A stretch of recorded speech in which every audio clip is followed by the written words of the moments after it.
Normally on Hireside Chats, we talk with hiring managers about hiring. This conversation today will be more orientated towards careers in pre-sales. And so I'm really happy to say that we're joined today by Kapali Chalwa to talk about her pre-sales career and also specifically about moving from kind of advisory into pre-sales. So I had the pleasure of working with Kapali as a candidate when she joined SAP. She flew through the process and yeah, is the consummate professional, super talented, and as nice as they come. So, Kapali, thanks so much for the time. Thank you, John. Mhm. Thank you for the great introduction. My pleasure. My pleasure.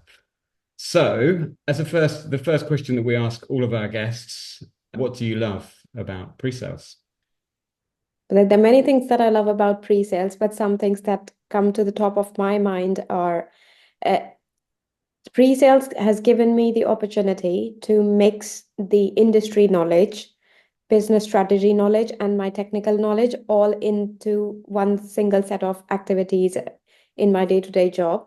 And not only is my role intellectually stimulating, but I also have the visibility and the confidence that my role is having a direct impact on the performance of SAP as an organization, and not just SAP, but also my customers' organization, because I'm in the field listening to the customers firsthand and guiding them towards the right strategy and the right solutions. So yeah, that's what I love about pre-sales.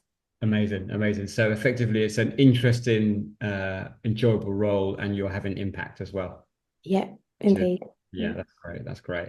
Okay, and so I think a number of people listening to this conversation may not have worked in pre-sales before, and they may be considering it. So how would you describe pre-sales to somebody who's not necessarily worked in the profession? So I'm glad you gave that background, because when my parents ask me what pre-sales is and the approach that I take to explain to them is very different, and they ask me this question every 3 months. And I think people who are listening to this podcast, like you said, they are probably coming from the tech field, Yeah. from the tech industry. So they do have, I think people who are listening to this conversation would typically have a very broad understanding of what product management means, what sales means, and what delivery means in the technology industry. So super high level product management are the people who are getting the requirements from the industry and translating it into a product that can be sold as a package solution in the market. Sales are the guys who are picking up that packaged product and selling it out to the customers in the market. Yeah. And delivery guys participate post sales. They once the customer has bought the product, they need technological advice to configure it, integrate it, data migrate it, and then make it live for their business function. So that's what delivery does. So I think if anyone understands these three terms clearly, it would be very easy to understand what pre-sales is all about. Okay. So, sales guys usually focus on the elevator pitch for the products that they're responsible for selling in the market. And when you talk about solutions like SAP, which is an ERP product meant for an enterprise or a corporate, just doing the elevator pitch is not enough. I mean, customer is going to spend millions of pounds in acquiring this product. So it is important to do a lot more. There is a lot more activity that needs to be done to convince the customer that our product is the right product for Okay. your business. And it involves demos, it involves conversations, it involves the ability to map their business to your functional capabilities in the product. It also involves showing the customer the vision that by using our product, you will be able to accelerate your business goals. And Yeah. all of these activities is what the pre-sales people do. I love it. Okay. Okay. And I also think that sometimes in the sales cycle, sales guys tend to be, because they're driven by numbers, right? They tend to be a little bit aggressive. Uh-huh. So pre-sales are the people who come into picture at that point in time to make sure that they are not overcommitting or overselling something that delivery will not be able to successfully deliver. Okay. And we also try to make sure that delivery is not, positioning a risk-averse approach in the sales cycle, thus making the sales cycle uncompetitive. Okay. So sales, I think, very nicely fits between the So, sales and the delivery and brings that balance between the two organizations. okay. So I think, you've almost got like an element of keeping it all honest in a way. So you've yeah, got sales, that potentially are a bit optimistic, and delivery who potentially are a bit cautious, and Yeah. you're threading that in between within pre-sales so that you have an ambitious offering for the customer, but that can be delivered on ultimately, even if it's Yeah. a stretch.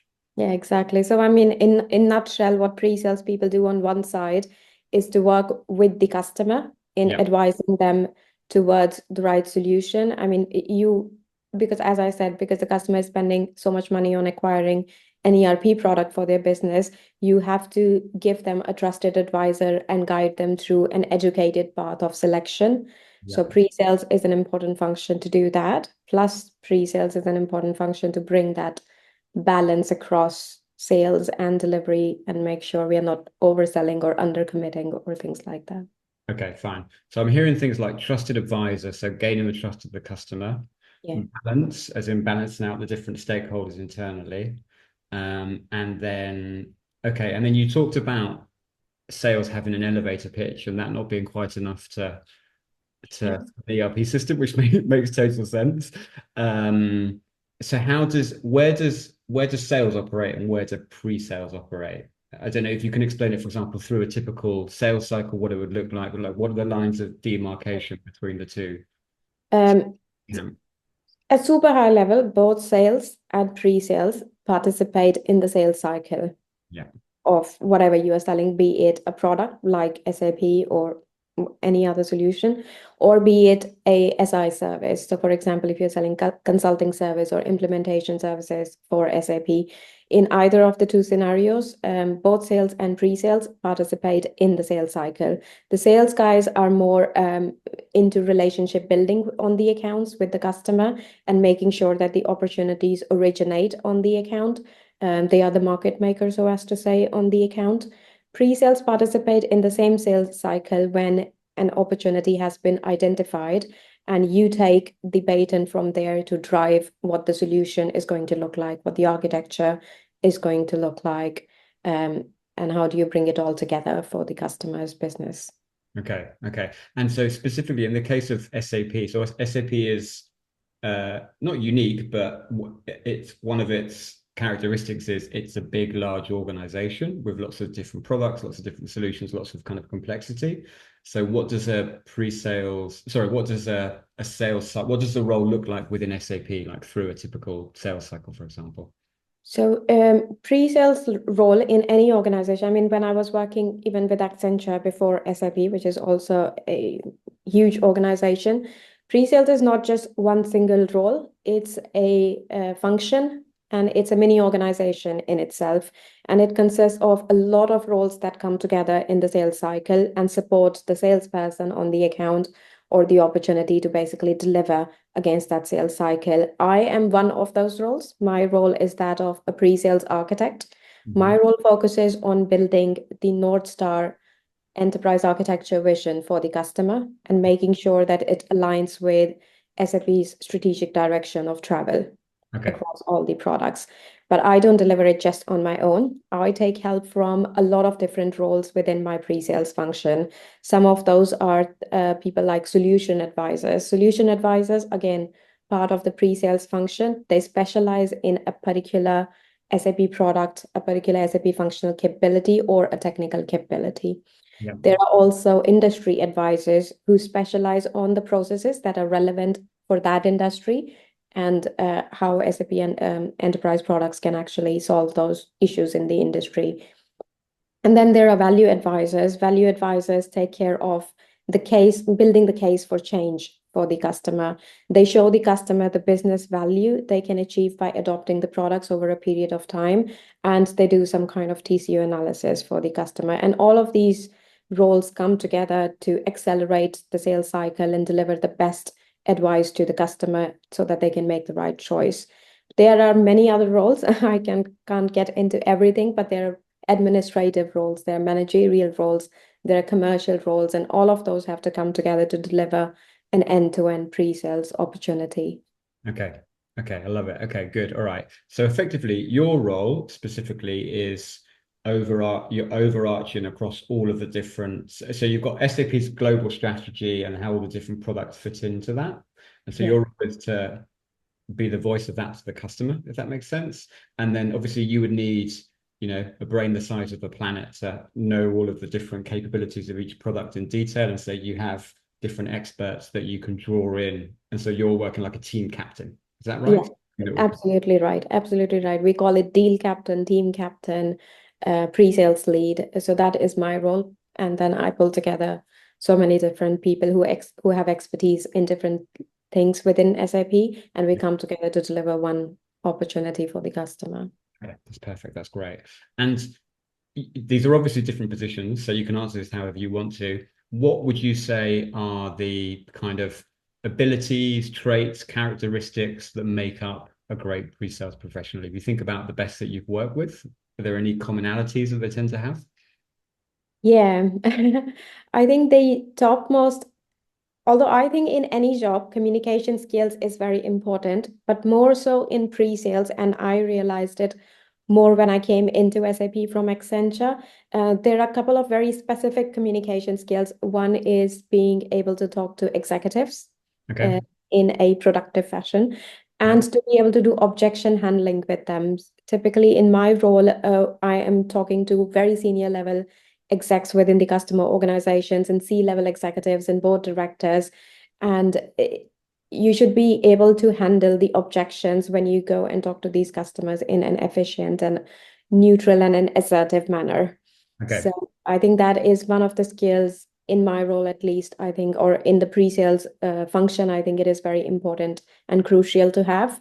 Mhm. Uh, the other, obviously, is if you are working in tech industry, it is important to pick up on some of the technical skills that will help you be more sound more educated with the customer. So because I am in SAP, I try to pick up new SAP technological skills, be it related to the product, be it related to either the industry, or be it any specific technical developmental skill set. I also feel that it is sometimes a little bit underrated for pre-sales, but I think it is a great benefit for pre-sales people to have a little bit of financial and sales acumen.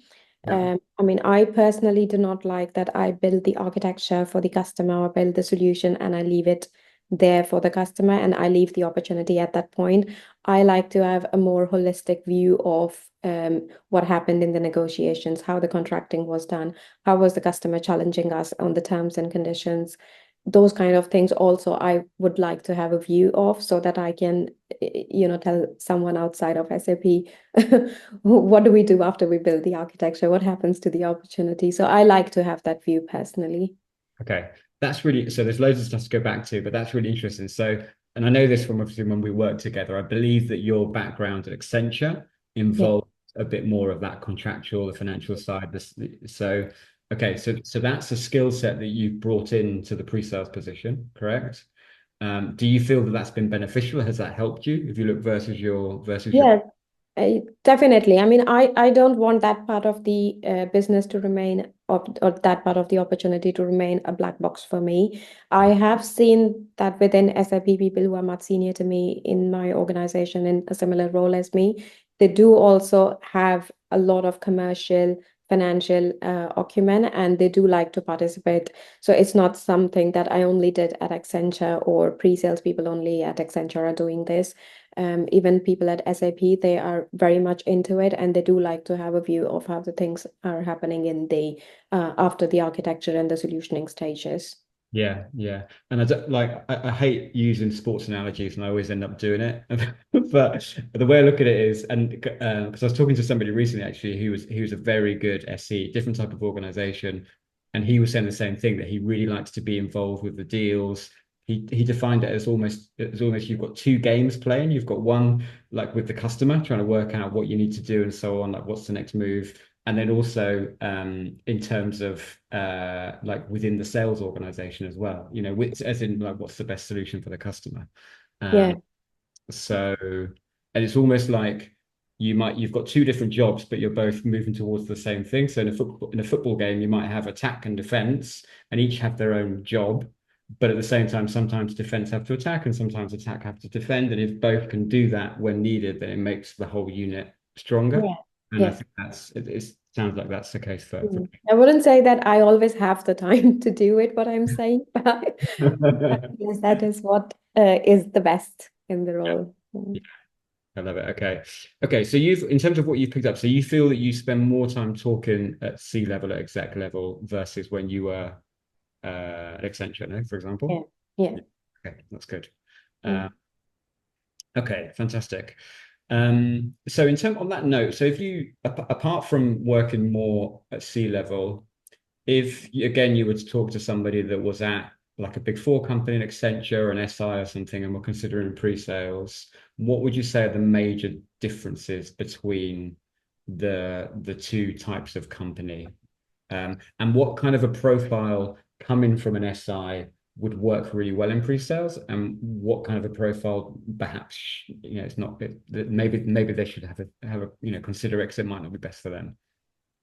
So I will tell you based on my experience, and again, different people can have different types of experiences as they make this transition. The one thing that I found a little bit difficult to adjust to when I joined SAP was the pace of the sales cycle. Yeah. Um, in SAP, as you know, it's an ERP product primarily, as for HANA, and all the other solutions that come together to deliver an enterprise architecture to the customer. The licenses cost millions of pounds to the customer. And when you are working on an opportunity, you're not just working for a one-time sale or a one-year deal. You typically run into a 6, 7 years of a deal for that enterprise. And considering that any enterprise in the world would make a decision of using an ERP product maybe once in 15 or 20 years, it's a very big investment from a customer perspective. So from a customer perspective, they do a very rigorous and thorough process of selection, and that's the phase I'm involved in. And it takes them time to decide what they want to go forward with and put that kind of financials together and create that business case behind it. So in SAP compared to Accenture, I did feel that the sales cycle was taking longer. Mm-hmm. And it needed a lot more activity from pre-sales perspective. Whereas if I look at Accenture, most of the pre-sales cycles, they were driven by an RFP process, or basically an SI partner is coming into picture after the customer has made that product selection. So once the customer has made the product selection, they're not going to sit on the licenses. They have to start consuming it.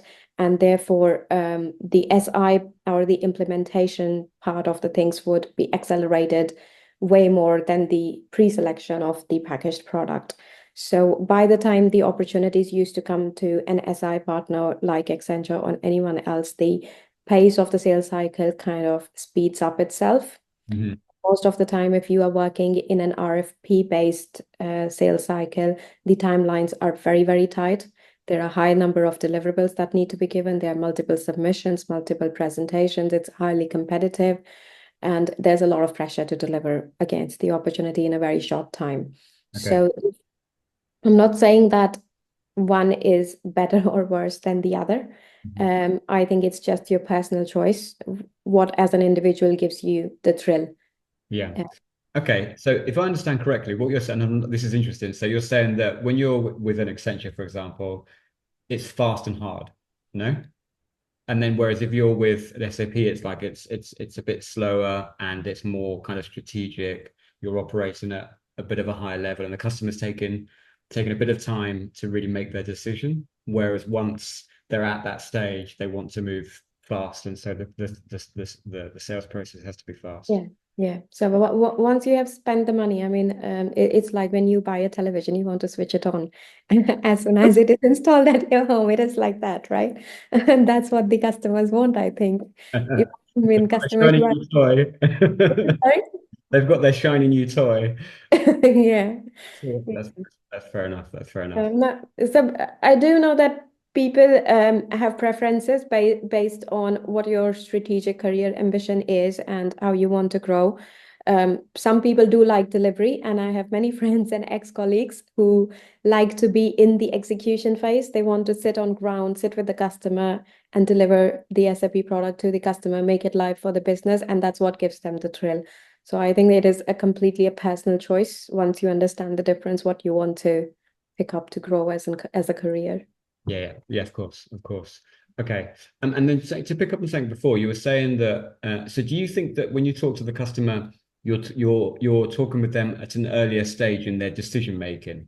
So when you talk about like the design, the enterprise architecture, all that sort of thing, are you there at an earlier stage than you would be at an Accenture, do you think? Um, if you talk only about an ERP product and its implementation, then yes, Okay. SAP does participate at the earlier stages of what is the business capability of the customer? How would you map it to the product's capabilities? Is there a fit? Is there a gap? How do you resolve the gap? How do you convince the customer to either adopt what's in the packaged product or to customize around it? Yes, SAP does participate before the Accenture SI conversations, but as you know, SAP has a big market. We have a big footprint in the market, and therefore there are customers who already use previous versions, and there are SI partners that are already sitting on ground, sitting on those accounts, who are maintaining those products. Okay. So we do run into situations where the SI partner is ahead of us. They're Mhm. already sitting on the account. They already have a view of what the previous version of the product has been able to deliver for the customer, why the customer is looking for the newer version, what are the driving factors, what are their pain points, and they many a times they are in a better position than us to initiate those conversations. So Okay. it works both ways. Yeah. Okay, that's interesting. Okay, that's good. Okay. And then we've focused a lot on the sales side of things. Imagine if you had somebody that was, say, a senior manager or a manager, and they really enjoy the kind of solution design phase, and not so much necessarily the all of the detail of the implementation, but really kind of sitting down with the customer, understanding what their as is state, where they want to go, designing the solution. What would you say to that individual in terms of the difference between a Big Four and Accenture versus like a pre-sales at SAP? I think from a skill perspective, it is very similar to Mhm. that stage. Sometimes in the SI partner, these people focus either on product or on process. Yeah. And I think, irrespective of which kind of background you're coming from, this kind of a delivery role will have a significant value add if they were transitioning over to a pre-sales role like in SAP, because all of that experience of advising the customer, consulting them on specific business capabilities, doing that kind of fit gap in the design phase, all of that comes in really handy if you come into then a pre-sales role. So I think anyone who is coming with that kind of a consulting background, coming into SAP pre-sales or a product pre-sales, would be a great fit from a skills perspective. Okay. And do you think they get to do more advisory or less in a pre-sales capacity? I think we do it enough in pre-sales compared to, yeah, I don't think that there is any direct comparison. I just think that in SI, because it's a project-driven organization, you are always in that mode of delivering workshops and getting an outcome out of it. Whereas in SAP, because you are thinking more strategically, you are working on an account, so your workshops are possibly paced out a little bit more, spaced out a little bit more. But yes, ultimately you're delivering um, from a skill perspective in the exact same manner. Okay. Okay. Perfect. And what do you if you so you talked about, for example, you feel more experienced now dealing with executive level, dealing with objections at executive level. What else would you, if you look back versus when you started, where do you feel you've progressed kind of professionally and in terms of your skills and abilities? Um, so one is, yeah, the communication skills, like you said. Two is a little bit more around presentation skills, I would say, because in SAP, we do a lot of things like experience center visits. So it's not just a workshop that you are getting into with the customer where you do like a whiteboarding session and you get to the requirements and stuff like that. You do a lot more of experience center visits and events like Sapphire and stuff like that, where you interact more closely with the customer. And in order to deliver some of the specific messages that you want to give to the customer, you have to build up a little bit on your storytelling skills, try to make your presentations more interesting for the customers by using different methods like design thinking or whatever. So I think all of those skills I have picked up upon Yeah. compared to Accenture. The other thing I would say I've picked up on is industry knowledge. So even when I was with Accenture, I was working in consumer industries. But I think since I have come to SAP, I have a more up close view of how the business processes work in the industry. The other thing that I found really handy with SAP was that there are a number of resources that are available on my fingertips. It's the knowledge base is practically infinite. So Yeah. I can just tap onto anything, learn anything, as long as I have time on my calendar. Um, the the world is my stage. Amazing. Okay, that's the time there is a big question, I assume. It's a question of balancing everything out. That's great. Okay, and okay, that's all really that's and sorry, you said a couple of things. You said the Experience Center and Sapphire. So in case Yeah. people, what are you referring to there?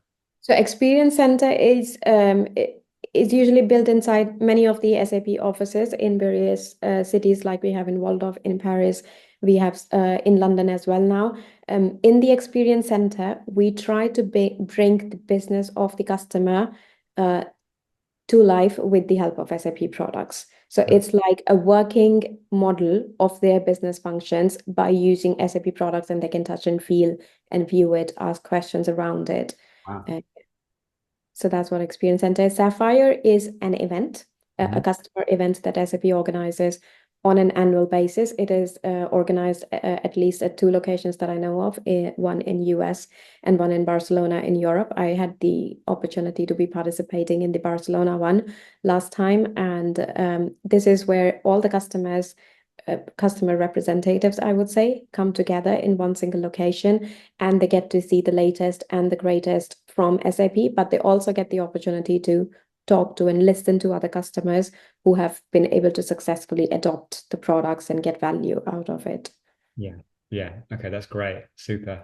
And just going back as well, when you talked about, picking up communication skills and storytelling, presentation skills, I mean, that's so useful for the future. If you don't continue in pre-sales, you go and work for, I don't know, a large company of whatever type, or you any type of role, it's effectively communicating, influencing, Yeah, I totally agree. I think even if I have to ever go back to Accenture or in an SI role, in an SI partner in a similar kind of role, I think I would be able to actually deliver better with the skills that I have now in a similar job. Yeah, or any other profile if I want to pick up, let's say if I want to move away from pre-sales into consulting or pre-sales into delivery, I think all of these skills would anyway come in handy in any of those functions.